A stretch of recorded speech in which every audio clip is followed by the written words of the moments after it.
What's going on YouTube? My name is Jordan, aka Anonymous Seconds Resell.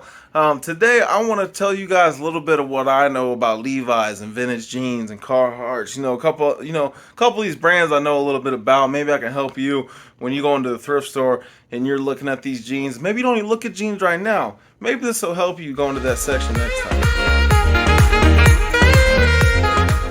Alright, so let's get into it. Let's talk about some vintage, how to tell if you have vintage Levi's, what to look for in the stores or the thrift stores and the garage sales and all that. First, we're going to start with the red label on the back. It's pretty iconic. Levi's purposely made it a red tab with white lettering. It would be noticeable because they had competitors that were copying their riveted jeans that they came up with. So they put a red tab with white lettering to stand out in the crowd, and people would know they're wearing Levi's. And if you look at it, this one has a lowercase e, right? So the lowercase e is a big thing now. It was post 1971. If it has a big E, a capital E, right there where that little e is, it used to be capital, and it was 1971. Before 1971 is when the big E was a thing. So if you have a big E on your red label on your red tab, you are looking at pre-1971 Levi's.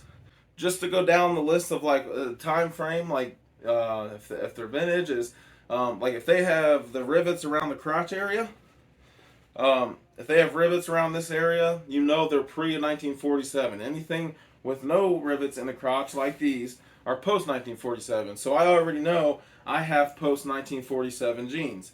Another thing to get even older is in 1922 they put the belt loops on the jeans. So if you don't have belt loops, you know you have pre-1922 Levi's, which are probably hard to find. And if we want to get even older, if your pair of Levi's have one pocket, you're looking at the 1890ish when the business first started. You're looking at those vintage jeans. If you have a label that is leather, all leather, you know that you're looking at a pre-1955 Levi. If it's a leather-like material, you're looking at a post-1955 Levi. There's so many things that you can look at on Levi's to figure out how vintage they are and stuff like that. This Batwing Tag. This Batwing Tag was made in 1991 and went to 2003. 2003 isn't vintage yet. We're still like half a year out from this being vintage. But it was made in the USA. I know these were 2003. And they have the black Batwing. There's also red Batwing, which I will show you. So you got the red Batwing, and hold on, I got something in my eye. The red Batwing was from 1987 to like the mid 1990s, so it didn't run as long as the black Batwing, but it ran for a decent amount of time, 87 to about 1995. So 8 years they ran this. So I know these jeans right here are pre-1995-ish. Something else I need to point out is these are Orange Tab. Orange Tab is pre-1999 Levi. If you find Orange Tab, which is the fashion denim of Levi, this was made in right around 1969. It was made in 1969 and they stopped making it in 1999. So it went on for 30 years and they called it the fashion denim. They called it the fashion denim because the 501s were like the signature brands of Levi's, and they wanted to differentiate a whole new side of the Levi brand. So they came out with the Orange Tab and they called it the fashion denim. So the Orange Tab is definitely a very sought out type of jean. To get back to the red Batwing, these were made assembled in Mexico, basically made in Mexico. Now, Levi's are still made in Mexico. To my understanding, about 2/3 of Levi's are made in Mexico, but they stopped making them in the U.S. in 2003 and Canada in 2004. So if you have a pair of made in Canada or made in USA, you know you're at least knocking on the door of vintage. Most likely you have a pair of vintage jeans. You always got to look at the size. Collectors and people obviously that are looking for these vintage Levi's want their size, and the most common sizes are like 30-inch waist to 36-inch waist. The length needs to be probably from 30 to 32. One thing that I did not talk about is the concealed copper rivets. If the rivets are concealed and you can't see them, those are pre-1966. Anything with the rivets showing, like on the pockets right here, all these rivets, if these are showing, that is post-1966. There's another timestamp, like time frame thing that you can go by to tell what what age your Levi's are going. If you do have a pair of vintage Levi's, you want to make sure that the denim is its true color. The dark denim sells way better than like a faded denim. I sold a pair of raw denim Levi's, which is very good to find. They were raw denim, new with tags, still dead stock.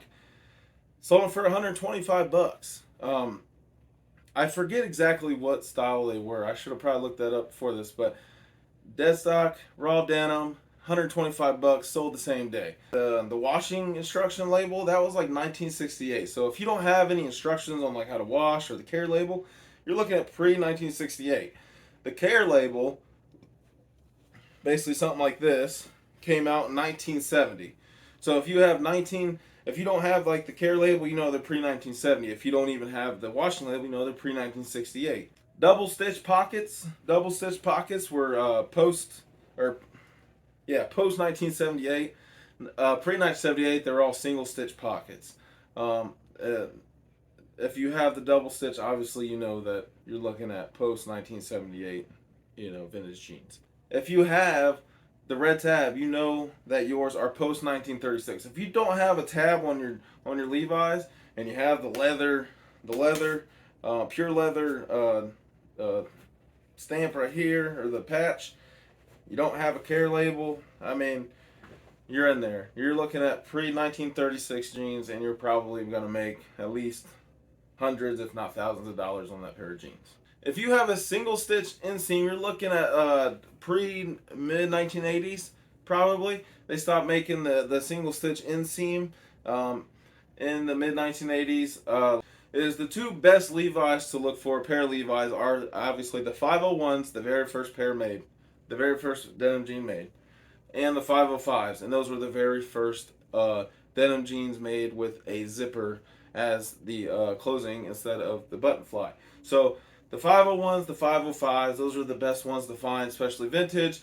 And the 505s were actually a big staple in the rock and roll scene back in the 70s, 80s, and stuff. I don't really know why, but they loved them, and everybody was wearing them, and that helped too. Levi's, I've learned a little bit about it as I've been going, so I wanted to share that with people, whoever does watch the video. If you do watch it and you did like it, and I did give you a little bit of information that you could use, please give me hit the thumbs up and subscribe.